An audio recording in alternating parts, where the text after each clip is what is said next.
The Age of Innocence by Edith Wharton. Book 2, Chapter 21. The small bright lawn stretched away smoothly to the big bright sea. The turf was hemmed with an edge of scarlet geranium and coleus, and cast-iron vases painted in chocolate colour, standing at their intervals along the winding path that led to the sea, looped their garlands of petunia and ivy geranium above the neatly raked gravel. Half-way between the edge of the cliff and the square wooden house, which was also chocolate-coloured but with the tin roof of the veranda striped in yellow and brown to represent an awning, two large targets had been placed against a background of shrubbery. On the other side of the lawn, facing the targets, was pitched a real tent, with benches and garden seats about it. A number of ladies in summer dresses and gentlemen in grey frock-coats and tall hats stood on the lawn or sat upon the benches, and every now and then a slender girl in starched muslin would step from the tent, bow in hand, and speed her shaft at one of the targets, while the spectators interrupted their talk to watch the result. Newland Archer, standing on the veranda of the house, looked curiously down upon this scene. On each side of the shiny painted steps was a large blue china flower-pot on a bright yellow china stand.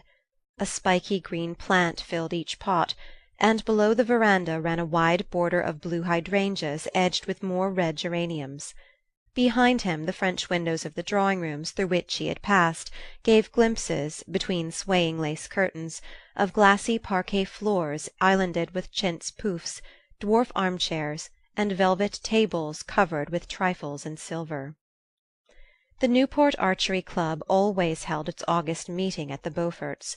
The sport, which had hitherto known no rival but croquet, was beginning to be discarded in favour of lawn-tennis, but the latter game was still considered too rough and inelegant for social occasions, and as an opportunity to show off pretty dresses and graceful attitudes, the bow and arrow held their own. Archer looked down with wonder at the familiar spectacle. It surprised him that life should be going on in the old way when his own reactions to it had so completely changed. It was Newport that had first brought home to him the extent of the change. In New York, during the previous winter, after he and May had settled down in the new greenish-yellow house with the bow window and the Pompeian vestibule, he had dropped back with relief into the old routine of the office, and the renewal of this daily activity had served as a link with his former self. Then there had been the pleasurable excitement of choosing a showy grey stepper for May's brougham (the Wellands had given the carriage), and the abiding occupation and interest of arranging his new library, which, in spite of family doubts and disapprovals, had been carried out as he had dreamed, with a dark embossed paper, Eastlake bookcases, and sincere armchairs and tables. At the Century he had found Winsett again, and at the Knickerbocker the fashionable young men of his own set. And what with the hours dedicated to the law and those given to dining out or entertaining friends at home, with an occasional evening at the opera or the play, the life he was living had still seemed a fairly real and inevitable sort of business. But Newport represented the escape from duty into an atmosphere of unmitigated holiday-making. Archer had tried to persuade May to spend the summer on a remote island off the coast of Maine, called, appropriately enough, Mount Desert, where a few hardy Bostonians and Philadelphians were camping in native cottages, and whence came reports of enchanting scenery and a wild, almost trapper-like existence amid woods and waters. But the Wellands always went to Newport, where they owned one of the square boxes on the cliffs, and their son-in-law could adduce no good reason why he and May should not join them there. As Mrs. Welland rather tartly pointed out, it was hardly worth while for May to have worn herself out trying on summer clothes in Paris if she was not to be allowed to wear them, and this argument was of a kind to which Archer had as yet found no answer. May herself could not understand his obscure reluctance to fall in with so reasonable and pleasant a way of spending the summer. She reminded him that he had always liked Newport in his bachelor days, and as this was indisputable he could only profess that he was sure he was going to like it better than ever now that they were to be there together. But as he stood on the Beaufort veranda and looked out on the brightly peopled lawn, it came home to him with a shiver that he was not going to like it at all. It was not May's fault, poor dear. If now and then during their travels they had fallen slightly out of step, Harmony had been restored by their return to the conditions she was used to. He had always foreseen that she would not disappoint him, and he had been right. He had married, as most young men did, because he had met a perfectly charming girl at the moment when a series of rather aimless sentimental adventures were ending in premature disgust, and she had represented peace, stability, comradeship, and the steadying sense of an unescapable duty. He could not say that he had been mistaken in his choice, for she had fulfilled all that he had expected. It was undoubtedly gratifying to be the husband of one of the handsomest and most popular young married women in New York, especially when she was also one of the sweetest-tempered and most reasonable of wives, and Archer had never been insensible to such advantages. As for the momentary madness which had fallen upon him on the eve of his marriage, he had trained himself to regard it as the last of his discarded experiments.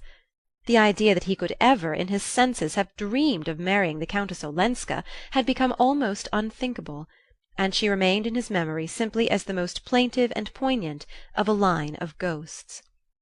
But all these abstractions and eliminations made of his mind a rather empty and echoing place, and he supposed that was one of the reasons why the busy, animated people on the Beaufort lawn shocked him as if they had been children playing in a graveyard.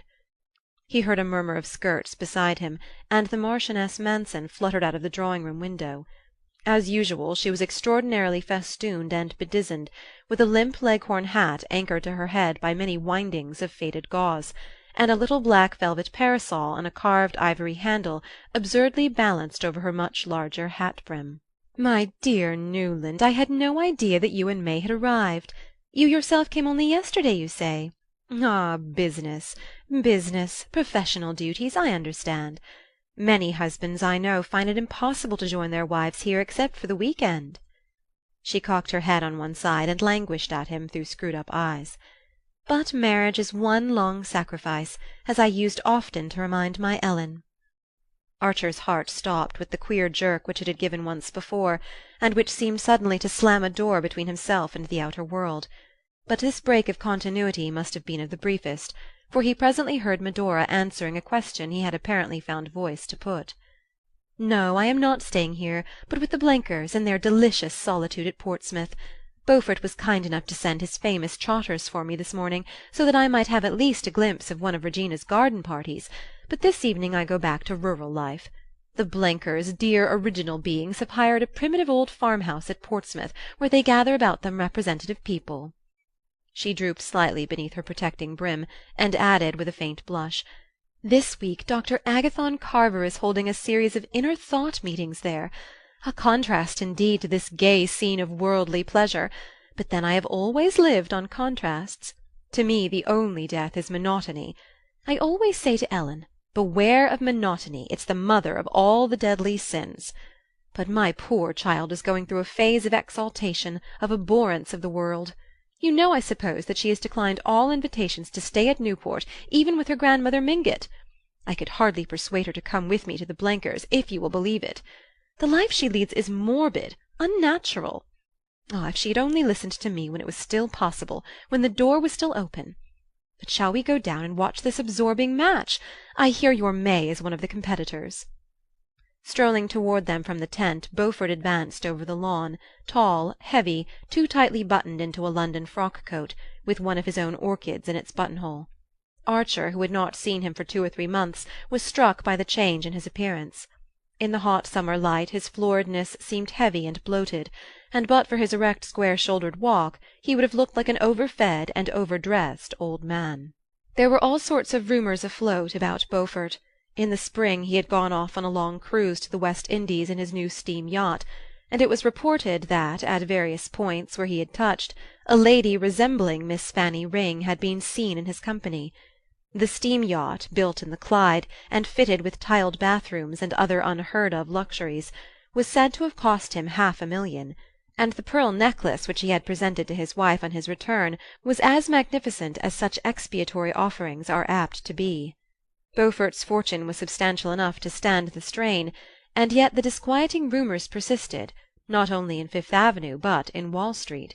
Some people said he had speculated unfortunately in railways, others that he was being bled by one of the most insatiable members of her profession, and to every report of threatened insolvency Beaufort replied by a fresh extravagance, the building of a new row of orchid-houses, the purchase of a new string of race-horses, or the addition of a new Meissonier or Cabanel to his picture-gallery.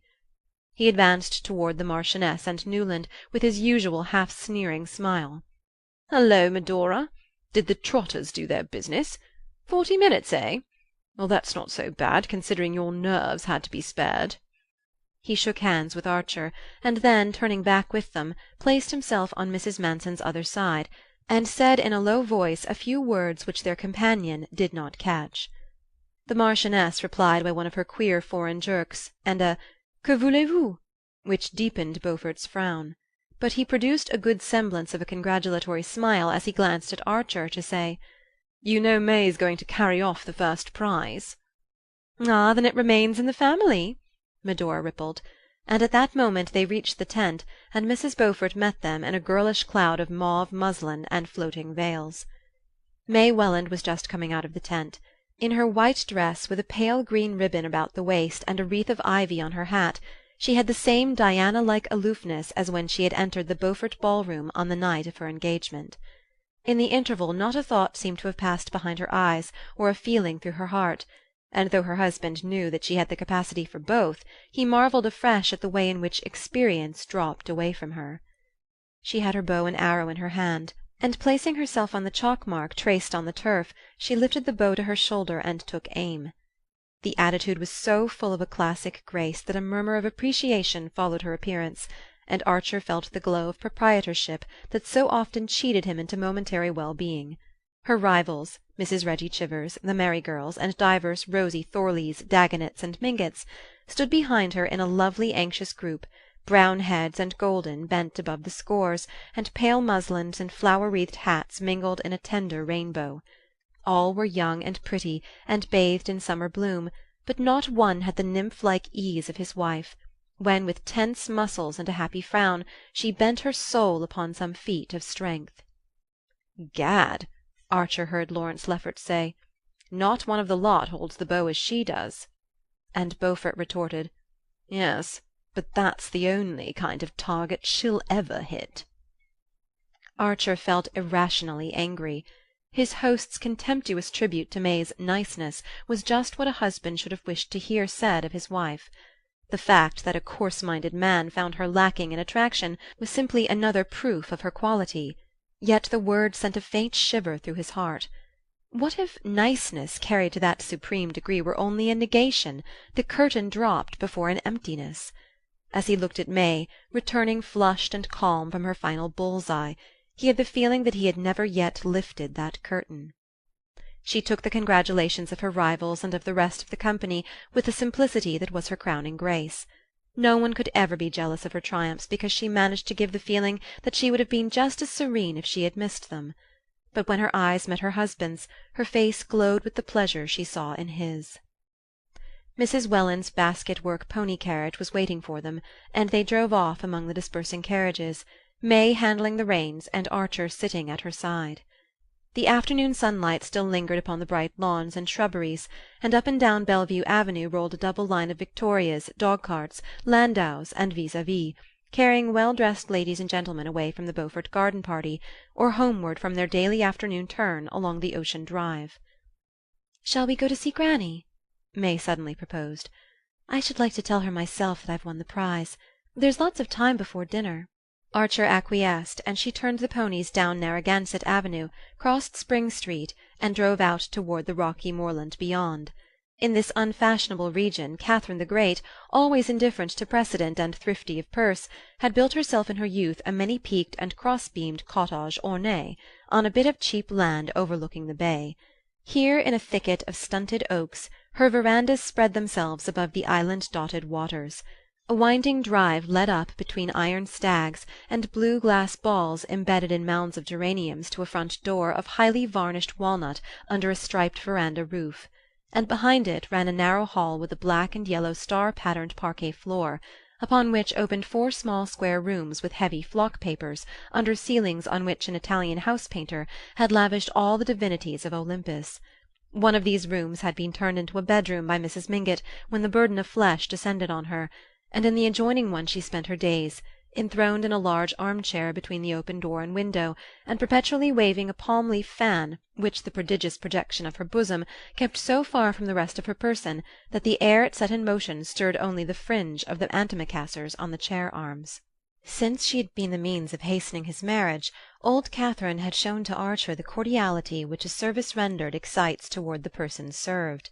She was persuaded that irrepressible passion was the cause of his impatience, and being an ardent admirer of impulsiveness, when it did not lead to the spending of money, she always received him with a genial twinkle of complicity and a play of allusion to which May seemed fortunately impervious.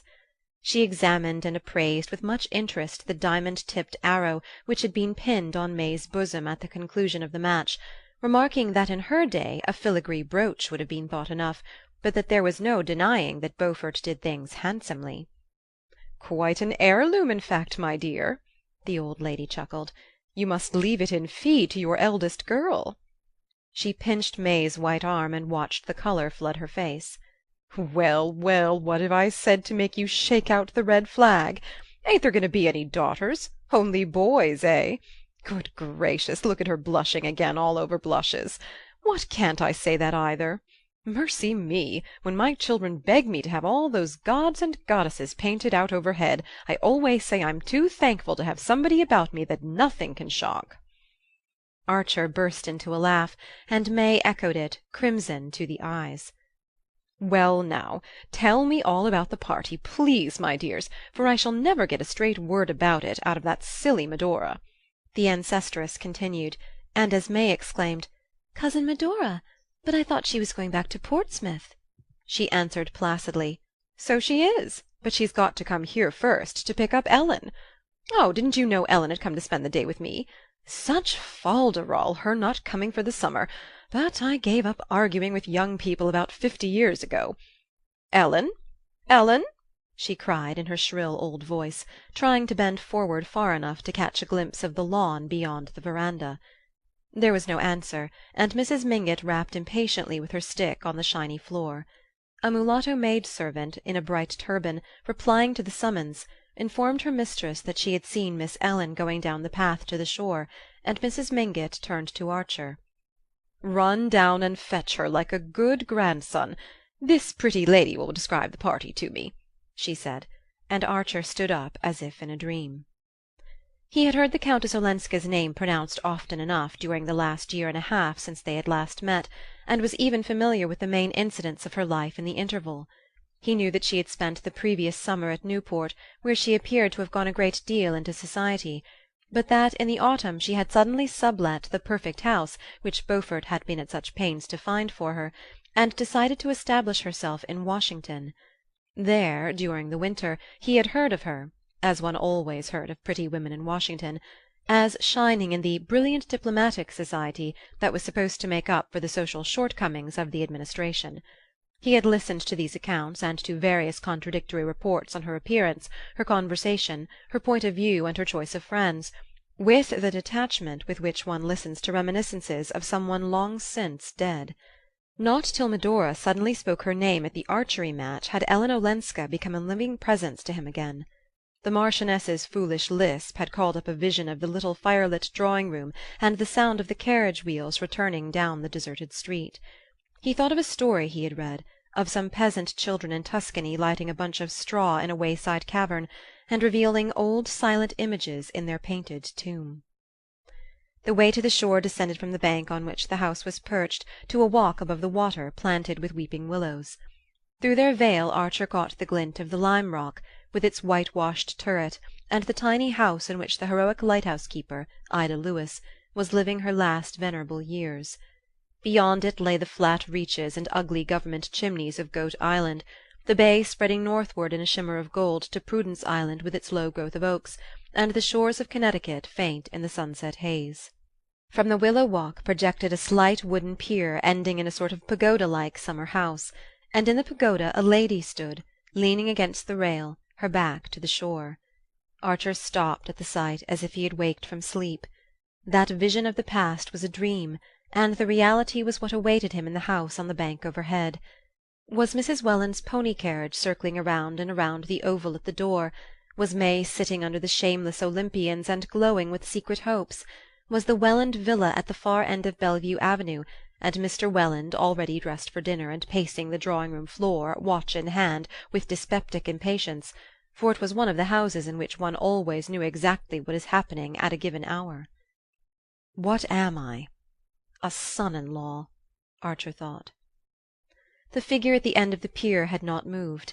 For a long moment the young man stood halfway down the bank, gazing at the bay furrowed with the coming and going of sailboats, yacht-launches, fishing-craft, and the trailing black coal-barges hauled by noisy tugs. The lady in the summer-house seemed to be held by the same sight. Beyond the grey bastions of Fort Adams a long-drawn sunset was splintering up into 1,000 fires, and the radiance caught the sail of a cat-boat as it beat out through the channel between the lime rock and the shore. Archer, as he watched, remembered the scene in the Shaughraun, and Montague lifting Ada Deas's ribbons to his lips without her knowing that he was in the room. She doesn't know. She hasn't guessed. Shouldn't I know if she came up behind me, I wonder? He mused, and suddenly he said to himself, if she doesn't turn before that sail crosses the Lime Rock light, I'll go back. The boat was gliding out on the receding tide. It slid before the Lime Rock, blotted out Ida Lewis's little house, and passed across the turret in which the light was hung. Archer waited till a wide space of water sparkled between the last reef of the island and the stern of the boat, but still the figure in the summer-house did not move. He turned and walked up the hill. "I'm sorry you didn't find Ellen. I should have liked to see her again," May said as they drove home through the dusk. "But perhaps she wouldn't have cared. She seems so changed." "Changed?" echoed her husband in a colourless voice, his eyes fixed on the pony's twitching ears. "So indifferent to her friends, I mean, giving up New York and her house and spending her time with such queer people. Fancy how hideously uncomfortable she must be at the Blenkers'. She says she does it to keep Cousin Medora out of mischief, to prevent her marrying dreadful people. But I sometimes think we've always bored her." Archer made no answer, and she continued with a tinge of hardness that he had never before noticed in her frank, fresh voice. "After all, I wonder if she wouldn't be happier with her husband." He burst into a laugh. "Sancta simplicitas!" he exclaimed, and as she turned a puzzled frown on him, he added, "I don't think I ever heard you say a cruel thing before." "Cruel?" "Well, watching the contortions of the damned is supposed to be a favourite sport of the angels, but I believe even they don't think people happier in hell." "It's a pity she ever married abroad, then," said May, in the placid tone with which her mother met Mr. Welland's vagaries, and Archer felt himself gently relegated to the category of unreasonable husbands. They drove down Bellevue Avenue and turned in between the chambered wooden gate-posts surmounted by cast-iron lamps which marked the approach to the Welland villa. Lights were already shining through its windows, and Archer, as the carriage stopped, caught a glimpse of his father-in-law, exactly as he had pictured him, pacing the drawing-room, watch in hand, and wearing the pained expression that he had long since found to be much more efficacious than anger. The young man, as he followed his wife into the hall, was conscious of a curious reversal of mood. There was something about the luxury of the Welland house and the density of the Welland atmosphere, so charged with minute observances and exactions, that always stole into his system like a narcotic. The heavy carpets, the watchful servants, the perpetually reminding tick of disciplined clocks, the perpetually renewed stack of cards and invitations on the hall table, the whole chain of tyrannical trifles binding one hour to the next, and each member of the household to all the others, made any less systematized and affluent existence seem unreal and precarious. But now it was the Welland house, and the life he was expected to lead in it, that had become unreal and irrelevant, and the brief scene on the shore, when he had stood irresolute, halfway down the bank, was as close to him as the blood in his veins. All night he lay awake in the big chintz bedroom at May's side, watching the moonlight slant along the carpet, and thinking of Ellen Olenska driving home across the gleaming beaches behind Beaufort's trotters. End of chapter 21.